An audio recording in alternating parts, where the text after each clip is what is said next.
Les Congos autour d'un verre. Oh. Cher Patrick, bonjour maître Nathalie. Comment allez-vous, mon cher? Très très bien. Bonjour, ça va pas et quand même lorsque ça ne va pas, il faut tenter de surnager. Tant que l'on respire, il y a possibilité de s'en sortir. D'accord. D'accord. J'ai pris connaissance de vos vidéos politiques. Vous avez eu une analyse socio-culturelle. Socio-culturelle, ok. Et politique peut-être. Et politique, ouais. Ok. J'ai vu en tout cas une finesse dans votre analyse. Merci.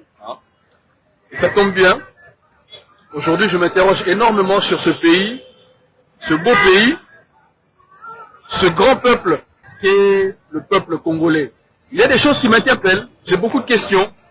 Et le fait de vous voir justement me permet de mettre tout cela en évidence. Est-ce que nous pourrions prendre le temps de discuter de plusieurs sujets concernant notre pays autour d'un verre? Parler du Congo, c'est une passion. Parce que nous n'avons que ce Congo, le seul et l'unique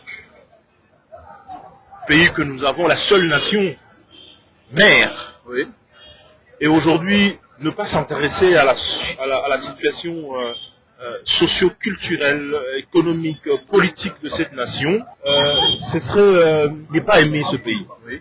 C'est l'amour du pays qui nous pousse, et cela, ça devrait être un devoir de tout Congolais. Très bien. Parce que la minorité à qui nous donnons par moment, parfois, le mandat de nous gouverner, nous sommes redevables. Oui. Mais nous échouons dans la mission d'être des sentinelles et malades dans tous les aspects de la vie. Oui. Par exemple, aujourd'hui, nous avons des actualités. Oui. Nous avons l'actualité, il y a la scène politique qui est bouillonnante, il y a le vaccin de Covid qui doit être donné aux Congolais d'ici le 1er avril. Ça ne manque pas. Il y a la guerre à l'Est, au Sud-Est, quelques notables de la province du Katanga qui demandent la sécession. Comme l'histoire se répète. La pauvreté qui est grandissante.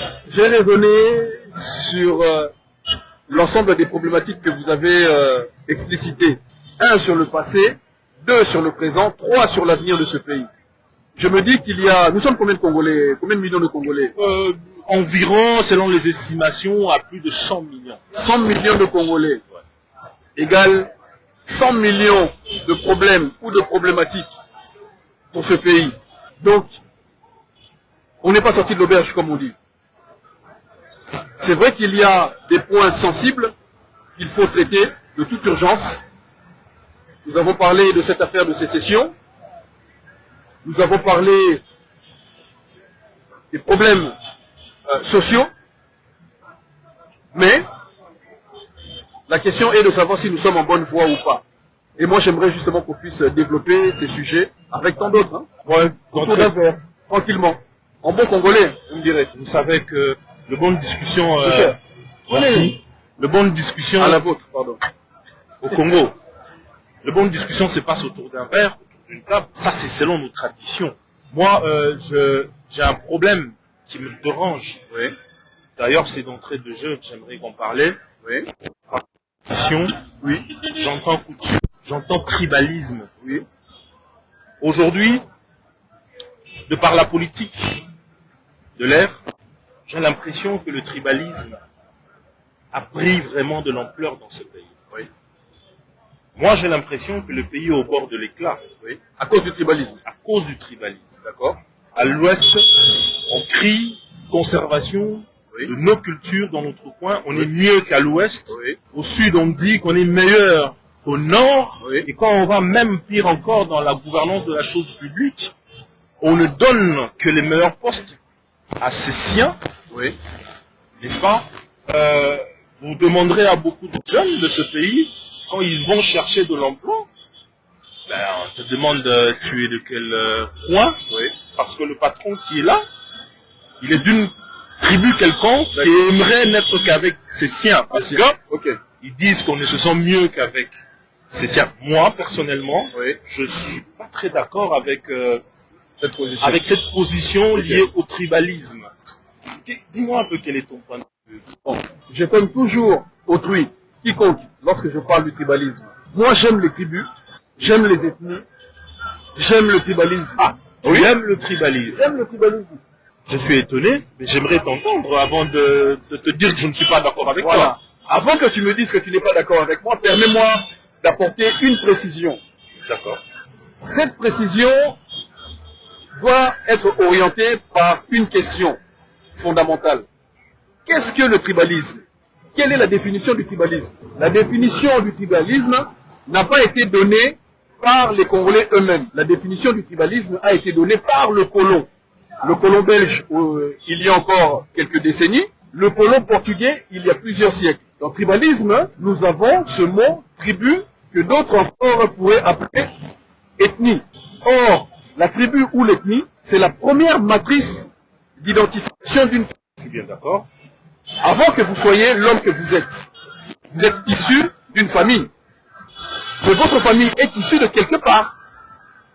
Or, votre famille vient de telle province, secteur, etc. Et dans cette localisation géographique, nous allons localiser une tribu, en réalité, qui n'est ni plus ni moins qu'une cellule familiale.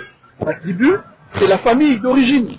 Je suis bien d'accord. D'accord? Maintenant, les colons nous ont dit quoi? Les colons nous ont dit que le tribalisme, c'est le fait de se vanter de soi-même ou de son clan, en mettant en avant ses mérites et en dénigrant autrui. Mais moi, je rappelle quand même que sur l'ensemble du continent africain, nous avons toujours la même problématique. Et que cette problématique est la conséquence de la politique menée par le colon, c'est-à-dire diviser pour mieux régner. Ce que les Occidentaux ont fait ici en Afrique, afin de s'imposer sur nos terres, c'est la même chose que l'Empire romain faisait partout où il passait. Il mettait en avant une ethnie au détriment d'une autre, de sorte que celle qui est prise au dépourvu se fâche contre l'autre, et pendant que les deux sont en division, en guerre, en querelle, eh bien, lui, Romain, vient maintenant s'imposer comme étant celui qui apporte les solutions. Diviser pour mieux régner, c'est ce que les colons ont fait chez nous.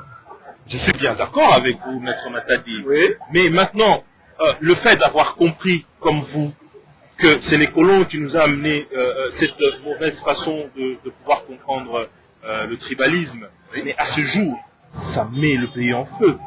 Regardez par exemple l'élection présidentielle de 2018, la campagne s'est faite exclusivement de manière régionale, Oui. avec chaque candidat, des poids lourds des candidats qui étaient là. Et on a subi des conséquences aujourd'hui, parce que celui du Bandundu a mobilisé plus ceux de son coin, il n'a fait qu'une forte campagne électorale dans son coin, celui du Katanga, celui du Kasaï, et aujourd'hui quand leur frère n'est pas élu, sans savoir connaître le projet de société de l'autre, on le refuse catégoriquement. Tout à fait. Alors, vous entendre dire que vous êtes pour, au-delà de la définition, selon vous, de tribalisme à l'image de l'homme blanc, comme il nous a présenté, n'est-ce pas que ça nous détruit aujourd'hui? N'est-ce pas qu'il faut arrêter ce discours tribal, parce qu'on le comprend mal? Le tribalisme, tel que moi je l'ai défini, comme étant l'origine même, la tribu, comme étant origine de notre identité, ça ne nous détruit pas.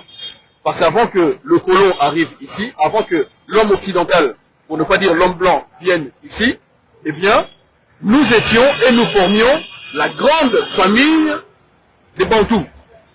Nous avons nos racines communes, d'un point de vue culturel, d'un point de vue des langues, que vous parliez le Lingala, le Chiluba, Swahili, Lingala, etc. Mais vous êtes en train de parler une seule et même langue, avec ses différentes variantes. D'accord? Que vous passiez d'une province à une autre, vous êtes toujours sur le même territoire, le territoire de la grande famille des Bantous. Moi, dans ce pays, que je sois à l'est, à l'ouest, au nord, au sud, je me sens très à l'aise. Je suis toujours chez moi, partout où je me trouve. Et d'un point de vue de la population, je pense qu'il faut arrêter de mentir. Parce que le tribalisme n'est qu'une affaire politique pour permettre à ceux qui ont des intérêts, et particulièrement économiques, de pouvoir défendre justement ces mêmes intérêts. Mais la population en elle-même, elle n'est pas auteur de cette notion que nous appelons tribalisme. Ce sont ceux qui sont bien haut placés, qui profitent de mettre la pagaille pour servir leurs propres intérêts. Quel est mon intérêt d'aller me battre contre Moulouba? Ou bien quelqu'un du Bandoulou? Ou bien quelqu'un qui viendrait de Bandaka? Je n'ai aucun intérêt à le faire. Que m'a-t-il fait? Rien. Mais par contre, lorsque les potentats de la politique congolaise s'affrontent d'un côté pour revendiquer la sécession, d'autres pour privilégier telle ou telle de leur ethnie, ce n'est ni plus ni moins que pour garder les richesses qu'ils ont dans leur coin pour eux-mêmes. Et lorsqu'ils auront acquis ces richesses-là, ça ne va même pas profiter à ceux de leur propre ethnie, parce que ceux de leur ethnie vont continuer à souffrir. Exactement. Maintenant, pour sortir de ce que nous appelons tribalisme, il faut d'abord régler le problème de la sémantique. La définition qui a été donnée du tribalisme, c'est la séparation, la division entre les ethnies, entre les tribus. C'est le blanc qui a donné cette définition, c'est pas nous. Ça, c'est une première chose. Deuxième chose, comment voulez-vous qu'il n'y ait pas de tribalisme dans le mauvais sens du terme à partir du moment où, dans ce pays, personne ne bouge de sa province? Vous voyez? L'absence de route, l'absence de voies navigables, l'absence d'aéroports bien situés, l'absence d'argent aussi, ne permet pas à la population sur l'ensemble du territoire de s'approprier toute l'étendue de la République démocratique du Congo.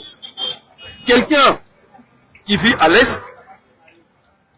souvent, n'a jamais mis les pieds à l'Ouest.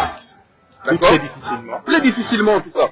C'est-à-dire que l'absence de communication entre les provinces, l'impossibilité pour la quasi-totalité de la population de circuler librement et facilement sur l'ensemble de l'étendue de la RDC, ne permet pas justement de vaincre ce problème du tribalisme. Donc chacun est replié chez soi. C'est-à-dire que vous avez un voisin que vous ne connaissez pas, mais qu'on vous présente comme étant une mauvaise personne, alors même que vous ne l'avez jamais rencontré. Je suis très d'accord avec vous. Avec les phrases avec lesquelles vous avez fini, où je vous ai interrompu tout à l'heure, me ramène à réfléchir sur l'économie, sur la politique économique et sociale de ce pays. Oui. Pas de route, enfin pas d'infrastructure, Oui. Le peuple vit à moins $1. Oui. Mais nous avons aujourd'hui 65 ans plus d'indépendance. Nous avons eu aujourd'hui nous avons un 5e président. Oui. On ne sort toujours pas de la pauvreté. Oui. On utilise toujours les infrastructures laissées par les colons. Oui. Le même système éducatif laissé par le colon. Oui. Le même système économique laissé par le colon. N'est-ce pas? Tout à fait. On avance en rien. Est-ce que c'est une malédiction? Malédiction. Ou avons-nous un problème d'homme? Avons-nous un problème parce que le diplôme, nous en avons. Oui. Alors, au Congo, il y a beaucoup de diplômés, et c'est même le problème. Beaucoup de diplômés, mais peu de gens compétents. La valeur du diplôme congolais sur le marché mondial ne vaut rien. Mais parce que la qualité de l'enseignement n'est pas au rendez-vous. Parce que la qualité de l'enseignement n'est pas au rendez-vous. Mais le rêve de tout Congolais, c'est d'avoir un diplôme. Or, le diplôme n'est qu'une présomption d'intelligence. Vous pouvez faire beaucoup d'études, avoir beaucoup de diplômes, mais moi je considère que ce n'est qu'une présomption, c'est-à-dire une possibilité que vous avez d'être intelligent. Mais vous êtes quand même d'accord que, comme moi je le pense aussi, que la compétence doit être exigée lorsque on veut briller, on veut réussir. Alors, justement, le problème c'est que, comme je disais, nous avons des gens diplômés, mais pas compétents. Pourquoi? Parce que nos diplômes sont acquis sur la base de beaucoup de théories. Maintenant, les compétences s'acquièrent au moment où vous êtes dans la pratique. Très bien. Théorie et pratique doivent être alliées pour que vous puissiez être quelqu'un de compétent. Le souci, c'est que pour être dans la pratique, faut-il déjà qu'il y ait des entreprises dans le pays de manière conséquente qui vont pouvoir accueillir des jeunes dans le cadre des stages, etc. Mais dans un pays où il y a plus d'églises que de sociétés, de compagnies, dans un pays où il y a plus de pasteurs que d'entrepreneurs, Ouais. comment voulez-vous faire? Mais parce qu'il n'y a pas d'encadrement. Parce que, revenons sur le système éducatif. Oui. Bah, la jeunesse ne sont pas préparés pour l'entrepreneuriat. Oui. N'est-ce pas? On utilise ce vieux éléphant mourant des entreprises publiques. Oui. C'est le seul espoir des jeunes sortants Oui. des universités. Oui. Mais ils n'apprennent pas à être entrepreneurs. Oui, tout à fait. Ils n'apprennent pas. Mais ne faut-il pas donner un coup de pouce, une nouvelle façon de faire les choses? Et de quelle manière on peut bien le faire? Parce que moi, de quoi ça m'inquiète. Alors, l'entrepreneuriat, je dirais que le Congolais est déjà entrepreneur dans l'âme. Vous aviez dit tout à l'heure qu'il vivait avec moins de $1 par jour. Mais même le dollar en question, faut-il pouvoir l'avoir? Il faut pouvoir travailler pour pouvoir l'obtenir. Le Congolais, nous le savons, est très courageux, très débrouillard, indiscipliné, c'est vrai, mais courageux, débrouillard. Donc, il sait créer quelque chose pour pouvoir subvenir à ses besoins. Et fort heureusement d'ailleurs, parce qu'aujourd'hui, si nous comptions sur l'État-providence pour vivre, je dirais qu'il n'y aurait plus de Congolais, tout serait mort aujourd'hui. Des Congos autour d'un verre.